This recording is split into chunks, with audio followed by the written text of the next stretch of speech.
Hello दोस्तों। आज की कहानी आपको अंदर तक झकझोर कर रख देगी। कोलकाता के अराजीकर अस्पताल में जो हुआ वो इतना खौफनाक है कि उसे सुनने के बाद शायद आपकी रातों की नींद उड़ जाए। आखिर कोई इंसान इतना बेरहम कैसे हो सकता है। उस रात डॉक्टर बिटिया के साथ जो दरिंदगी हुई वो सिर्फ जीते जी नहीं, मरने के बाद भी जारी रही। लेकिन दोस्तों, इस दिल दहला देने वाले मामले में एक ऐसा खुलासा हुआ है जिसे सुनने के बाद आपकी रूह कांप उठेगी। इस घटना के पीछे छिपे कई घिनौने सच अब सामने आ चुके हैं और हॉस्पिटल के एक लैपटॉप में जो मिला उसे देखकर अधिकारियों की भी आंखें बंद हो गई। आखिर उस लैपटॉप में ऐसा क्या था और डॉक्टर बिटिया के साथ मरने के बाद क्या हुआ, यह जानने के लिए आपको यह वीडियो अंत तक देखनी होगी।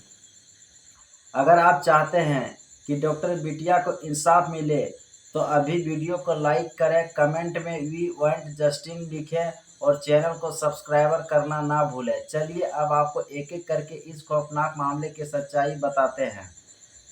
उस रात जब तक डॉक्टर बिटिया जिंदा थी तब तक दरिंदगी हुई, पर उसके मरने के बाद भी दरिंदे ने ऐसी ऐसी हरकतें की जिसे सुनने के बाद आपकी आंखें नम हो या ना हो पर आपका कलेजा जरूर फट जाएगा।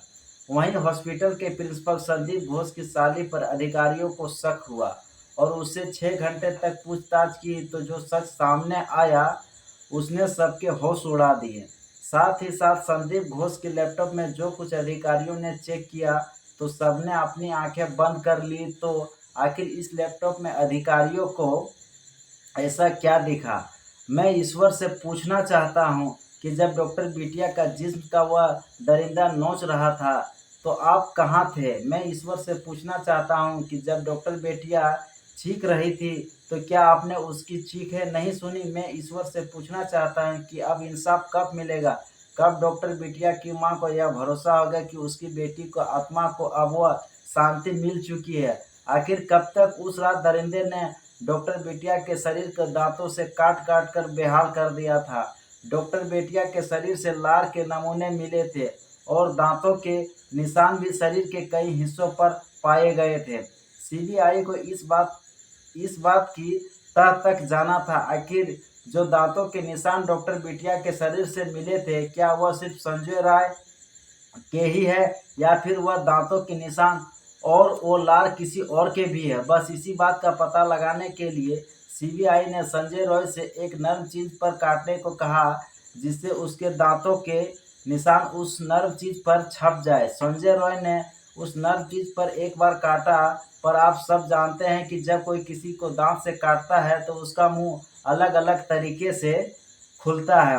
बस इसीलिए संजय राय को उस नर्म चीज पर कई बार काटने को कहा गया ताकि अलग अलग दांतों को आकार उस नरम चीज पर छप जाए और सीबीआई इस दांत के निशान को डॉक्टर बिटिया के शरीर पर पाए गए निशान से मिलाकर देखे जिसमें यह केस दूध का दूध और पानी का पानी हो जाए। अगर आप चाहते हैं कि डॉक्टर बिटिया को न्याय मिले तो वीडियो को छोड़कर मत जाइए, इस वीडियो को पूरा देखिए और अंत में आपसे एक सवाल पूछूंगा जिसका जवाब दीजिएगा ताकि हर घर की बिटिया सुरक्षित रहे। आपने एक कहावत तो सुनी ही होगी, जैसी करनी वैसी भरनी, बस कुछ ऐसा ही हो रहा। आरजी करण अस्पताल के प्रिंसिपल संदीप घोष के साथ संदीप घोष के जेल में न तो वो रुमाली रोटी मिल रही है और अंदर के सोने के लिए बने एवं कुर्सी पर बैठे लगता है बताने जरूरत एप्पल ने बड़े बड़े 30 मार खान को नचा दिया। आज उसे कानून ने वह नाच नचाया है कि वह ताश के पत्तों की तरह बिखर गया है। आप सब जानते हैं कि पुलिस का डंडा जब पड़ता है तो अच्छे अच्छे का ठंडा कर देता है। जेल के अंदर संदीप घोष के सोने के लिए कंबल तो और एक चादर दिया गया। अब मुझे नहीं लगता है कि आपको यह बताने की ज़रूरत है कि कंबल, तकिया और चादर वह जेल में संदीप घोष को कितना सुकून दे रही है। संदीप घोष जिस जेल में है उसी जेल में उसका एक छोटा सा बाथरूम भी है। भले वह कुछ खा ना रहा हो लेकिन खाली होने की व्यवस्था पुलिस ने कर दी है।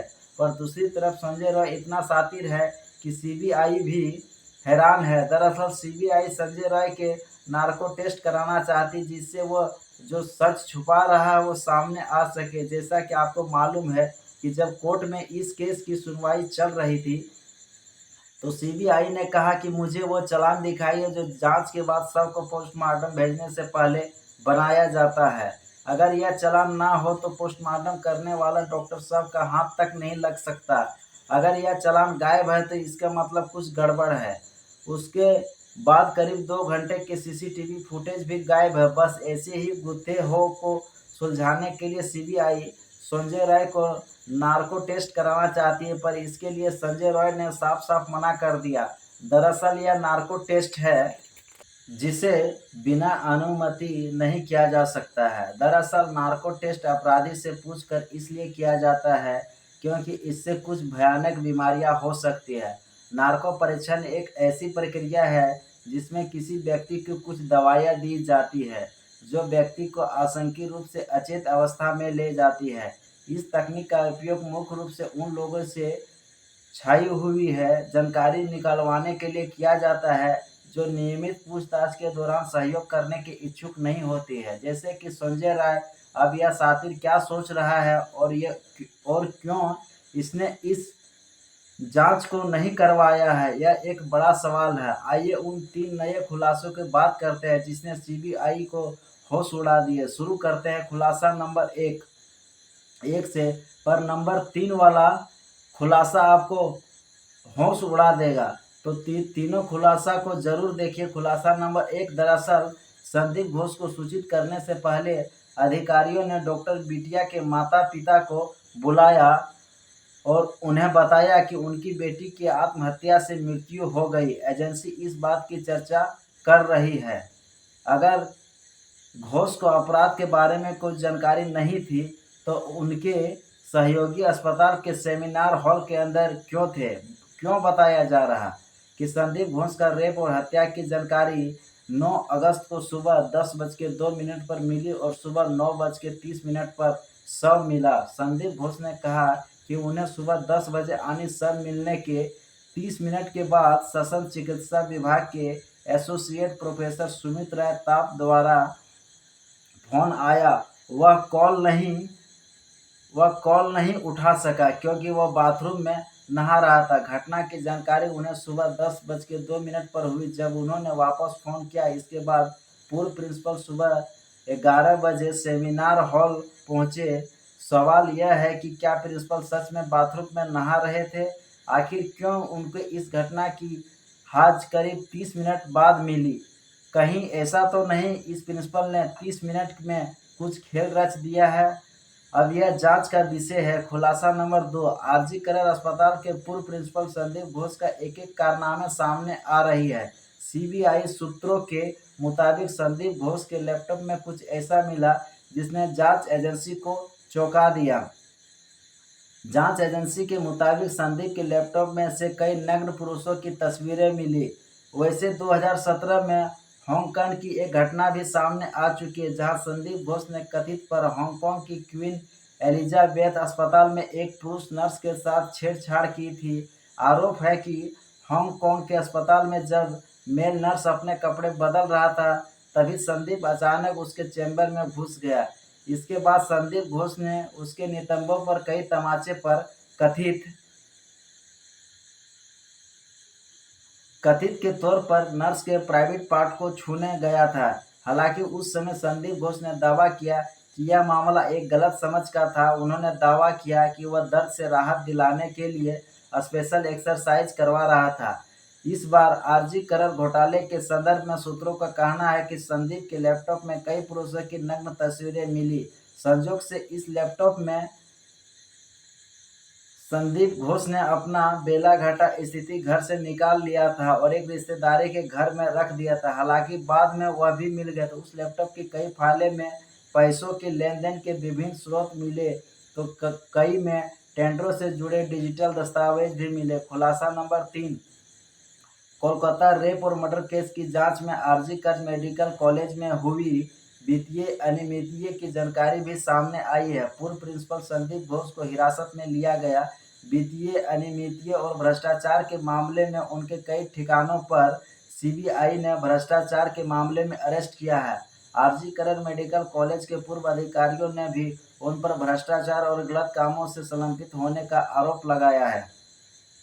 सीबीआई की जांच में अब तक कई अहम सुराग सामने आ गए। अब तक जांच टीम ने घोष की निजी आवास, ससुराल और रिश्तेदारों के घर में रेड डाली। उनकी पत्नी संगीता घोष और पत्नी की बहन अर्पिता ऋषि भी 6 घंटे से ज़्यादा पूछताछ की गई।